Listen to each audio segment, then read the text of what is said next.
Урматтуу Касым-Жомарт Кемелович, кадырлуу боордош казак агайын туугандар, урматтуу мекендештер жана иш-чарабыздын меймандары.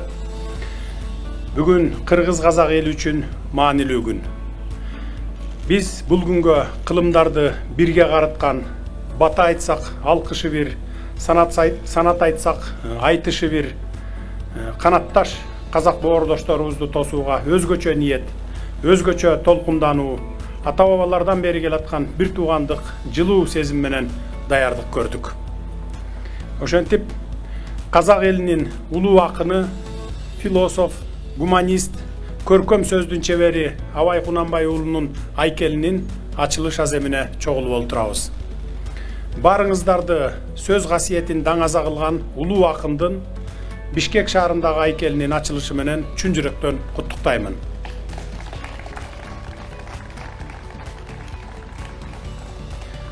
Улуу ойчулдун эстелигинин ачылышы эки өлкө, эки бир тууган эл үчүн маанилүү болгон Кыргыз Республикасы менен Казакстан Республикасынын ортосунда дипломатиялык мамилелердин түзүлгөндүгүнө 30 жыл толгон жылда болуп жатканы символикалуу көрүнүш.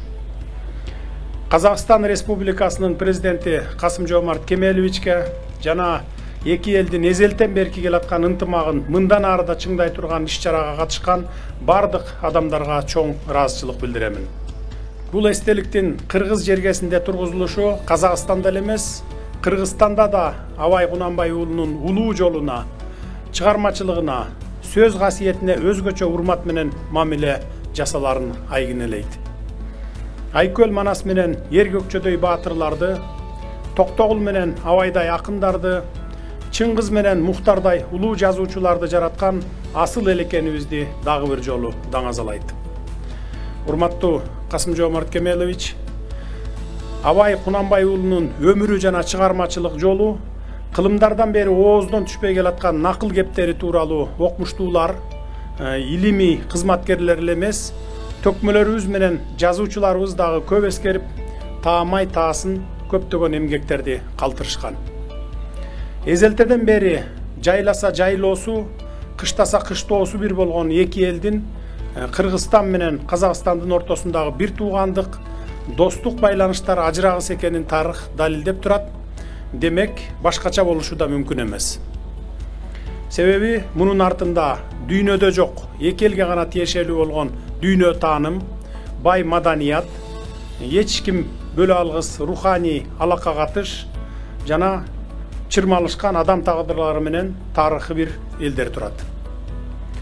Кыргыз-казак ар дайым бири-бири үчүн тирек, бири-бири үчүн жөлөк болуп, тарыхтын бардык бурулуштарында бири-бирин колдоп келген, мындан ары да ошол боордоштук мамилени сактай билген, ишенимдүү союздаштар бойдон кала берерин бөркүмдөй көрөм.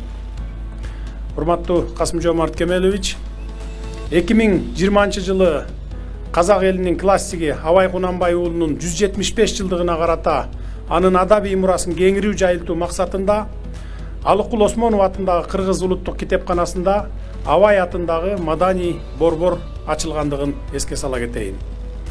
Кыргызстан менен Казакстан элинин жакындашуусунда гуманитардык байланыштардын өзгөчө орду бар.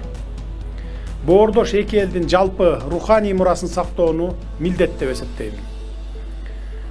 Биз тарыхый, маданий, тил жана каада салт жагынан тамыры бир болгон эки боордош элбиз.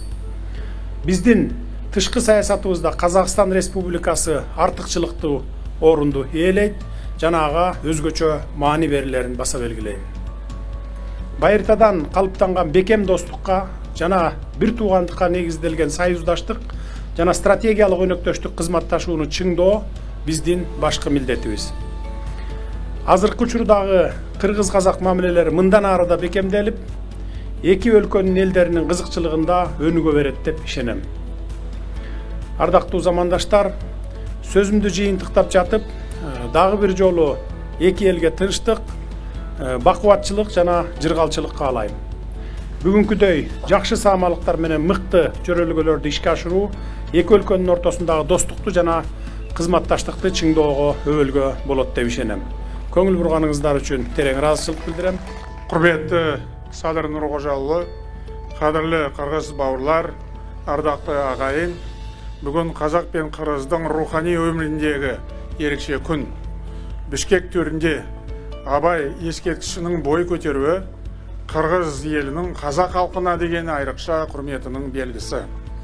Осы игі бастамаға қолдау көрсеткені үшін Қырғызстан президенті Садыр Нұрғожаұлы Жапаровқа зор ризашылығымды білдіремін.